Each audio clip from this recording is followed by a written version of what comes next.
வாழ்வில் வசந்தம், நம் வாழ்வில் வசந்தம்.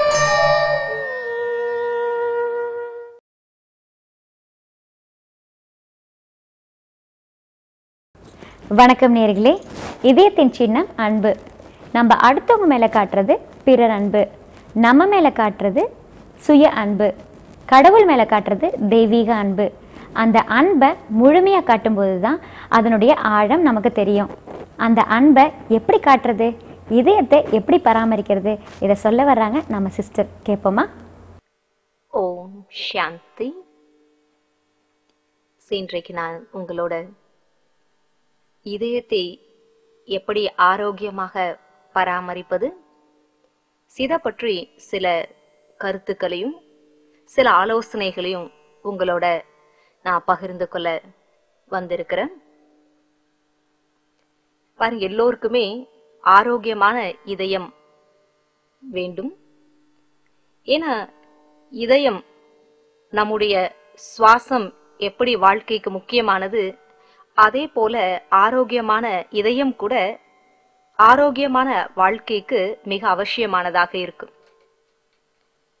நான் ஒரு விளம்பர அட்டையில் ஒரு விளம்பரத்தை படித்தேன். அது ஒரு விளம்பர யுக்தியாக இருந்த போதிலும் கூட அது ஒரு நல்ல செய்தியை சொல்லக்கூடியதாக இருந்தது. அந்த விளம்பர வார்த்தைகள் என்ன அப்படின்னா, it joins everything except broken hearts. ஏன்னா அந்த ஒரு விளம்பரமானது ஒரு பசைக்கான விளம்பரம். அது இந்த பசையானது அனைத்து பொருட்களையுமே ஒன்று சேர்க்கும், ஆனால் உடைந்து போன இதயத்தை தவிர. ஆனால் உங்களுக்கு இன்றைக்கு உடைந்து போன இதயம் கூட எப்படி நாம் சீர் செய்வது அப்படின்ற சில ஆலோசனைகள் இந்த ஒரு நிகழ்ச்சி மூலமாக பயனுடையதாக இருக்கும் என்று நான் நம்புகின்றேன். மனித வாழ்க்கையில் நமக்கு எல்லோருக்குமே வாழ்க்கை என்று சொல்லக்கூடிய ஒரு சுவாசம் என்பது சென்று கொண்டே இருக்கு. இறைவனுடைய படைப்புல கூட மனித உடல்ல 2 கைகள், 2 கண்கள், இப்படி எல்லாம் இருக்கும்போது இதயம் ஒன்று மட்டுமே. ஆனா அந்த இதயத்துல எத்தனை விதமா இருக்கு. சிலருடைய இதயம் உடைந்து போன இதயமாக இருக்கு, broken heart. சிலருடைய இதயம் closed heart, மூடிய இதயமாக இருக்கு. சிலருடைய இதயம் empty heart, காலியான இதயமாக இருக்கு. இப்படி இருப்பதால் வாழ்க்கை திருப்திகரமாக இருப்பது கிடையாது. என்னதான் நம்முடைய வாழ்க்கையில் நாம் எல்லாமே அடைந்து இருக்கலாம், அனைத்து விதமான சௌகரியங்கள் இருக்கலாம், எல்லா விதமான நிலையிலும் நமக்கு கிடைத்திருந்த போதிலும் கூட ஒருவேளை நம்முடைய இதயம் அன்பினால் நிறைக்கப்பட்டு இல்லை அப்படின்னா, அப்போ எது இருந்தாலும் அது நமக்கு திருப்தி கொடுக்க முடியாது.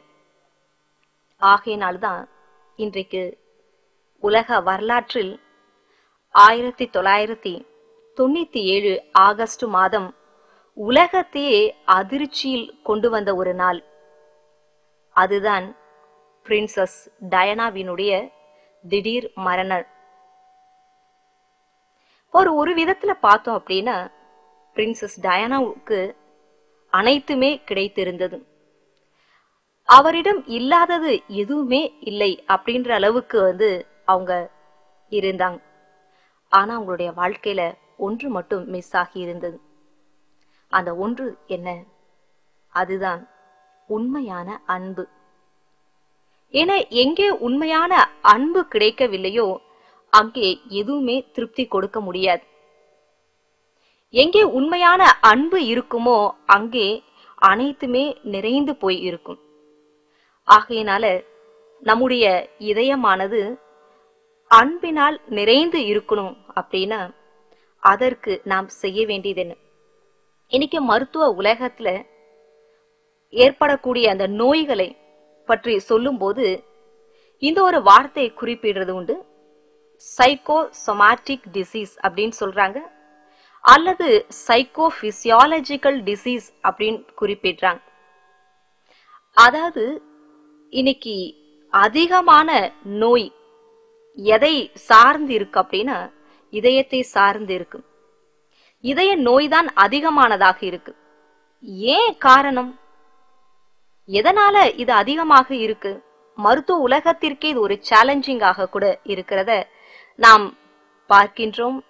மேலும் செய்திகள் மூலமாக படிக்கவும் முடிகின்றது. காரணம் இதயத்தில் இருக்கக்கூடிய அந்த அன்பினுடைய குறைபாடுதான் காரணமா இருக்கு. எப்படி பாருங்க, இதயத்தில் ரத்தம் சுத்திகரிக்கப்படுகின்றது. எவ்வளவு நமக்குள், அதாவது இதயத்திற்குள் அந்த பிளட்டோட ஃப்ளோ இருக்குமோ அந்த அளவு வெளியேறக்கூடிய பிளட் கூட அதனுடைய அளவாக இருக்கும். அது போலதான் இப்ப நாம ஒவ்வொருத்தருமே நம்முடைய அன்பினுடைய பிளட் ஃப்ளோவை பார்ப்போம். எந்த அளவு என்னுடைய இதயத்தில் அன்பு என்பது இருக்கின்றது, நான் மற்றவர்களுக்கு எந்த அளவு அன்பை கொடுக்க முடிகின்றது என்று பாருங்க. சோ உங்களுடைய இதயமானது ஆரோக்கியமான இதயமாக இருக்கணும் அப்படின்னா அதற்கு 3 நிலைகள் என்பது உண்டு. அது 3 ஸ்டேஜஸ். இதுல முதல் ஸ்டேஜ் ஃபுல் ஹார்ட் செக்அப், முழுமையான இதய பராமரிப்பு என்பது தேவை. முழுமையான இதய செக்அப் தேவைப்படுகின்றது. இரண்டாவது நிலை ஹார்ட் சர்ஜரி, இதய அறுவை சிகிச்சை. மூன்றாவதாக இருக்கக்கூடிய நிலை HM புரோகிராம், அதாவது ஹார்ட் மெயின்டெனன்ஸ் புரோகிராம். இந்த 3 நிலைகள் என்பது இருக்கு. நான் மீண்டும் கூட இதை குறிப்பிட விரும்புறேன். சோ ஒன்று ஃபுல் ஹார்ட் செக்அப், இரண்டாவது ஹார்ட் சர்ஜரி, மூன்றாவது ஹார்ட் மெயின்டெனன்ஸ் புரோகிராம். இதில் முதலாவதாக இருப்பது ஃபுல் ஹார்ட் செக்அப். இந்த ஃபுல் ஹார்ட் செக்அப் இதில் நாம் என்ன செக்அப் செய்ய வேண்டியதாக இருக்கு என்றால், எப்படி இதய ஓட்டத்திற்கு நல்ல பிளட் சர்க்குலேஷன் தேவையாக இருக்கு, அதே போல்தான் அன்பினுடைய ஃப்ளோ, அன்பினுடைய பிளட் ஃப்ளோ எந்த அளவு சீராக இருக்கின்றது. இதை எப்படி நாம கண்டுபிடிக்கிறது? என்னுடைய அன்பினுடைய பிளட் ஃப்ளோ சீராக இருக்கின்றது. இதை நீங்க தெரிந்து கொள்ள வேண்டும் அப்படின்னா அடையாளம் இதுதான். ஒன்று, நான் என் மீது திருப்தியாக இருப்பேன். இரண்டாவது, மற்றவர்களோடும் நான் இணக்கத்தோடு இருக்க முடியும். எனக்கு என் மீதும் திருப்தி இருக்கும், மேலும் மற்றவர்களோடும் நான் திருப்தியாக இருப்பேன். என எங்கே உண்மையான அன்பு இருக்கின்றது அங்கே எதிர்பார்ப்பு கிடையாது, எக்ஸ்பெக்டேஷன் இல்லாமல் இருக்கும். மேலும் உண்மையான அன்பு இருக்கும் போது அங்கே பணிவு சேர்ந்து இருக்கு. இதனால அது அதிகாரத்தன்மை, ஈகோவை கூட ரீப்ளேஸ் பண்ணிடுது. ஏன்னா இன்னைக்கு உலகத்தில் நாம பார்க்கிறோம், அன்பு என்பது எப்படிப்பட்டதாக இருக்கு அப்படின்னா கண்டிஷனல் லவ்வாக இருக்கு, டிமாண்டிங் லவ்வாக இருக்கு.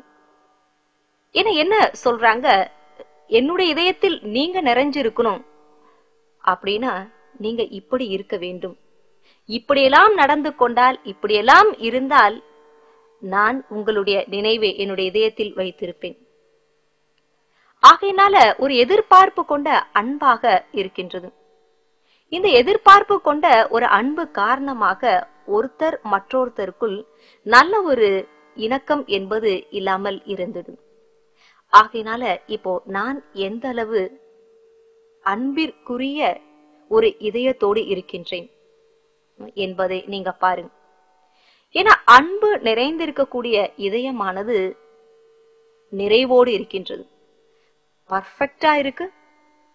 அதோட மட்டும் இல்லாமல் அது முழுமை கொண்டதாக இருக்கின்றது. அப்போ என்னுடைய இதயம் எந்த அளவு ஹெல்தியா இருக்கு, ஆரோக்கியத்துடன் இருக்கின்றது. இந்த இரண்டின் அடிப்படையில் நீங்க பார்க்கலாம் உங்களுடைய அன்போட பிளட் ஃப்ளோ எப்படிப்பட்டதாக இருக்கின்றது. இதில் உங்களுடைய முழு ஹார்ட் செக்கப் வந்து விடுகின்றது. ஒருவேளை இந்த ஃபுல் ஹார்ட் செக்கப்க்கு பின்பு மேலும் சீர் செய்ய வேண்டியதாக இருக்கும் என்றால் அடுத்து உங்களுக்கு தேவைப்படக்கூடிய ஒரு முறை ஹார்ட் சர்ஜரி. இந்த ஹார்ட் சர்ஜரியில 3 நிலைகள் என்பது உண்டு. அதாவது 3 விதமான அன்பு இருக்கும் என்றால் இந்த ஹார்ட் சர்ஜரி வெற்றிகரமாக முடிந்துவிடும். அந்த 3 விதமான அன்பானது முதல் விஷயமாக வரக்கூடியது செல்ஃப் லவ்விங், சுயத்தின் மீது அன்பு செலுத்துதல். எப்போ நாம் நமக்கு அன்பிற்குரியவர்களாக இருப்போமோ அப்போதான் நாம் மற்றவர்களுக்கு அன்பிற்குரியவர்களாக இருக்க முடியும். ஆனா பாருங்க, நம்முடைய வாழ்க்கை முறையாக இருக்கட்டும் அல்லது கல்வி முறையாக இருக்கட்டும், இது எல்லாமே நமக்கு என்ன கற்றுக் கொடுத்துடுச்சு அப்படின்னா நம்முடைய இமேஜ் லவ்விங்காக ஆக்கிடுச்சு. அதாவது தன்னுடைய வெளிப்புற தோற்றத்தை அன்பு செலுத்தக்கூடியவர்களாக ஆக்கிவிட்டது. நான் எவ்வளவு புத்திசாலியாக இருக்கிறேன், நான் எவ்வளவு படித்திருக்கிறேன், எனக்கு எவ்வளவு திறமைகள் இருக்கின்றது, இப்படி நாம இமேஜ் லவ்விங்காக ஆகிட்டோம். ஆனால் செல்ஃப் லவ்விங்காக இல்லை. ஒரு நாள்ல பாருங்க, நீங்க எவ்வளோ மணி நேரங்கள் பிறரோட சந்தோஷமாக செலவு பண்ணிட்டு இருக்கீங்க, பிறரோட உரையாடுவதற்காக நீங்க செலவு பண்ணிட்டு இருக்கிறீங்க. ஆனா எப்பொழுதுமே உங்களோடு இருப்பது நீங்கள் தான். ஆனா உங்களுக்காக நீங்க எவ்வளவு நேரம் செலவு செய்றீங்க, உங்க மேல நீங்க எவ்வளவு அன்பு என்பது வைத்திருக்கிறீங்க. நீங்க உங்களோடு பேசிக்கொண்டால் கூட அந்த செல்ஃப் டாக்கிங்ல கூட என்ன இருக்கு அப்படின்னா, ஒன்று இன்ஃபீரியாரிட்டியான விஷயங்கள் வந்து விடுகின்றது, அல்லது அதிகளவு சுப்பீரியாரிட்டிக்கான விஷயங்கள் இருக்கின்றது. உண்மையாகவே நான் எப்படி இருக்கின்றேன், என்னுடைய ஒரிஜினல் தன்மைகள் என்ன, இதுதான் இன்ட்ரின்சிக் வேல்யூ என்று சொல்லப்படுகின்றது. என்னுடைய உண்மையான குணாதிசயங்கள் என்ன, அந்த குணங்களை உணர்ந்து என் மீது நான் அன்பு செலுத்துகின்றேனா? இது முதல் விஷயம். அடுத்து அன்பு யாரிடம் செலுத்த வேண்டும்? இந்த ஹார்ட் சர்ஜரி வெற்றிகரமாக நடந்து முடிவதற்கு லவ் டுவர்ட்ஸ் காட், உங்களுடைய அன்பை அடுத்ததாக இறைவன் பக்கம் செலுத்துவது, அல்லது இறைவனுடைய அன்பை நீங்கள் பெறுவது. என இறை அன்பு என்பது அப்படிப்பட்டதாக இருக்கின்றது. என மனித அன்பு மனித மனதை, மனித இதயத்தை சில நேரத்துல உடைச்சிடுது, சில நேரத்துல காலியாக ஆக்கிடுது. இப்படி இருக்கும்போது இறை அன்பானது யாருடைய மனம், யாருடைய இதயம் பலகீனமானதாக இருக்கு, அதை சக்தியுடைய இதயமாக ஆக்கிடுது. யாருடைய இதயம் காலியாக இருக்கு, அதை நிரப்பக்கூடிய இதயமாக ஆக்கிவிடுகின்றது. என எந்த ஒரு ஹார்ட் ஃப்ரெஜைல், மிக மிக மென்மையாக இருக்கு, எதையுமே தாங்கிக் கொள்ள முடியாத இதயமாக இருக்கு, அதை உறுதியுடைய ஒரு இதயமாக ஆக்கிவிடுகின்றது. இதுவும் வெற்றிகரமாக நடந்துவிடும் அப்படின்னா மூன்றாவதான ஒரு ப்ரொசீஜர், அதுதான் லவ் டுவர்ட்ஸ் அதர்ஸ், பிறர் பக்கம் நாம் அன்பை செலுத்துவது. எப்போ நான் எனக்கு அன்பிற்குரியவராக இருக்கின்றேன், மேலும் என்னுடைய அன்பானது இறைவனிடம் இருக்கு, மேலும் இறைவனுடைய அன்பை நான் எப்பொழுது பெற்றுக்கொண்டிருக்கின்றேன், அப்ப என்னுடைய இதயம் அன்பினால் நிறைந்திருக்கின்றது. ஆகையினால்தான் பாருங்க, அன்பினுடைய அடையாளம், லவ்வோட சிம்பலாக ஹார்ட்டை வந்து காட்டப்படும். ஏன்னா ஒவ்வொரு பண்புகளுக்கும் இந்த உடலில் ஒவ்வொரு இந்திரியங்களை வந்து குறிப்பிடப்படும். அப்படி அன்பிற்கான இடம் நம்முடைய இதயம். அப்போ இந்த இதயம் தன்னுடைய சுய அன்பினால், இறை அன்பினால் நிறைந்திருக்கும் அப்படின்னா அப்ப நாம் கொடுக்கக்கூடியவர்கள் ஆகிறோம்.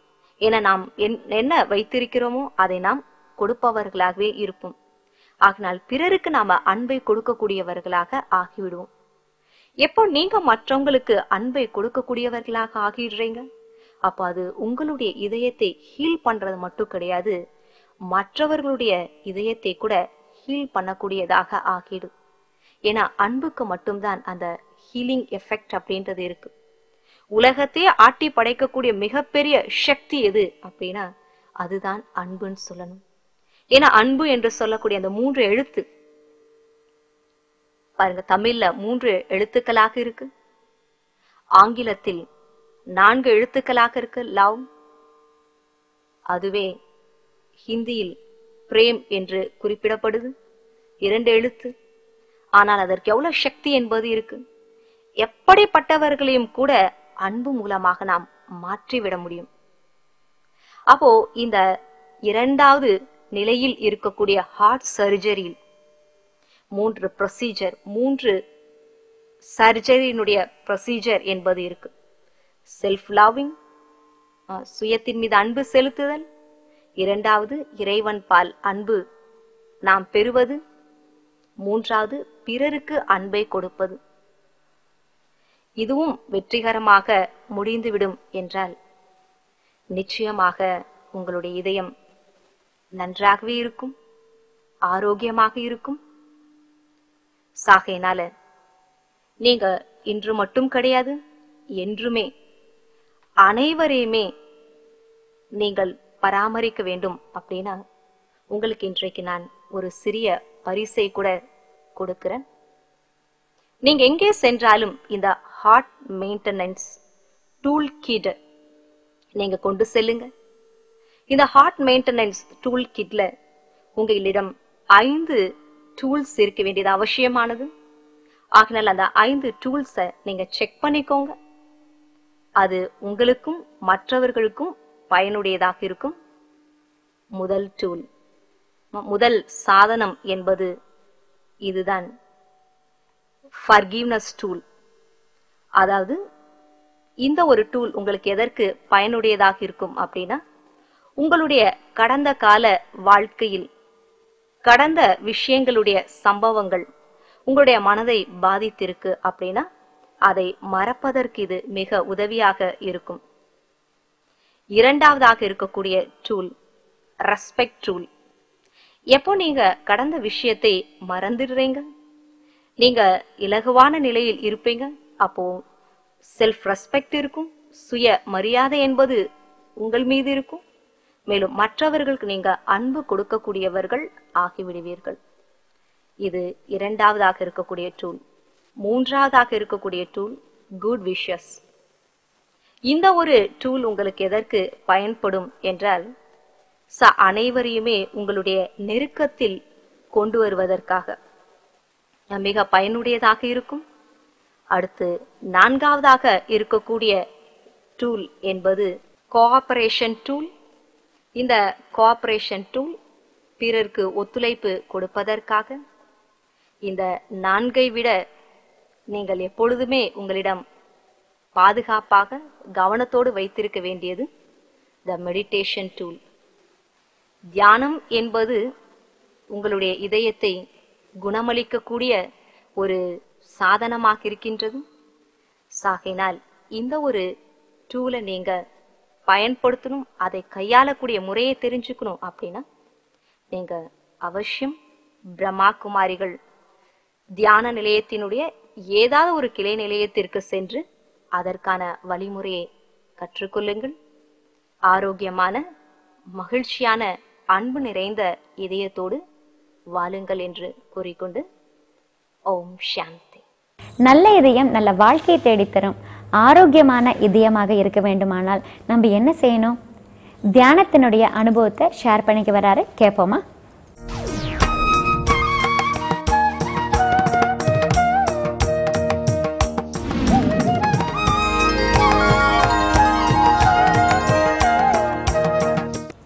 ஓம் சாந்தி.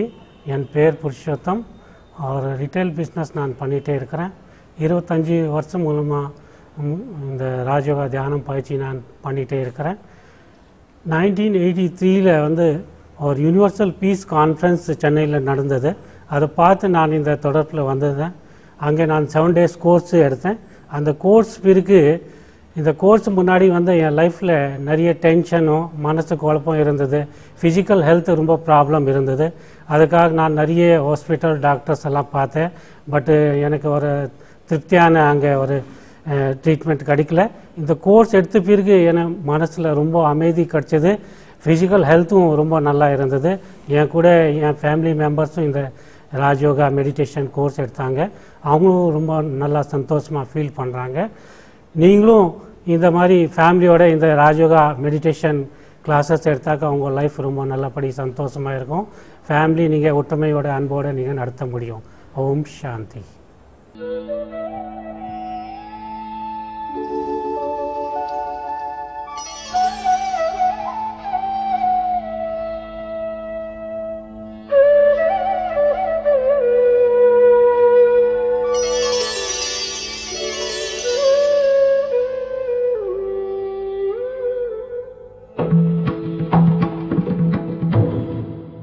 சரி, இது தியான நேரம்.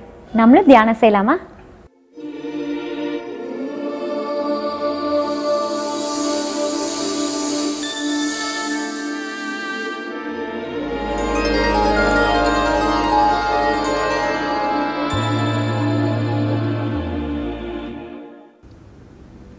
ஓம் சாந்தி. நான் 2 புருவங்களுக்கு நடுவில் ஜொலிக்கக்கூடிய ஒரு சிறிய நட்சத்திரம் இப்போது என்னுடைய மனத்திரையில் என்னை ஒரு அன்பு நிறைந்த இதயமாக உணர்கின்றேன். என்னுடைய இதயத்திலிருந்து அன்பு அனைவருக்காகவும் பரவுகின்றது. ஒரு மென்மையான குரலை நான் இப்போது கேட்கிறேன். நான் அன்பு கடல். நான் தான் அன்பு கடல். அன்பு கடலிடமிருந்து என்னுடைய இதயமானது அன்பினால் நிறைகின்றது. என்னுடைய இதயத்திலிருந்து அன்பு நிரம்பி வழிகின்றது. நான் எனக்குள் நிரம்பி இருக்கும் அன்பினை மற்ற அனைத்து இதயங்களுக்காக நிரப்புகின்றேன். அனைவருடைய முகமும் உண்மையான அன்பை நிறைத்துக் கொள்கின்றனர். நான் கூட அன்பு கடலுடைய குழந்தை போல அன்பினால் நிரம்பிய இதயமாக இருக்கின்றேன். அனைவருக்கும் உண்மையான அன்பு கிடைக்க பெற்று மகிழ்ச்சியை வெளிப்படுத்துகின்றனர். எங்கும் மகிழ்ச்சி நிரம்பியுள்ளது.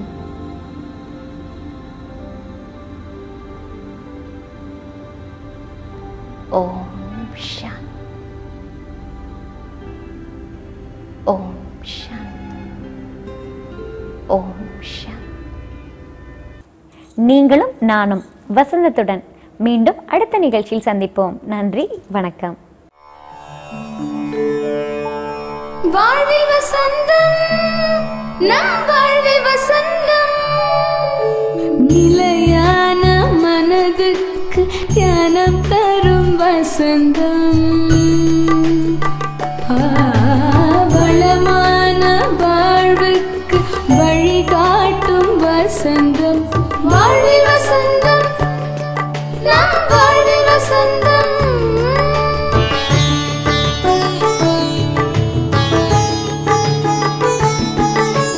இனிதான உறவுக்கு அன்புதானே வசந்தம் துன்பமான இதயத்தில் மருந்தாகும் வசந்தம் உலகெல்லாம் ஒன்றாக எண்ணம் தானே வசந்தம் இறைவனோடு மனம் சேர ஞானம் யோக வசந்தம் வாழ்வில் வசந்தம் நம் வாழ்வில் வசந்தம் வாழ்வில் வசந்தம் நம் வாழ்வில் வசந்தம்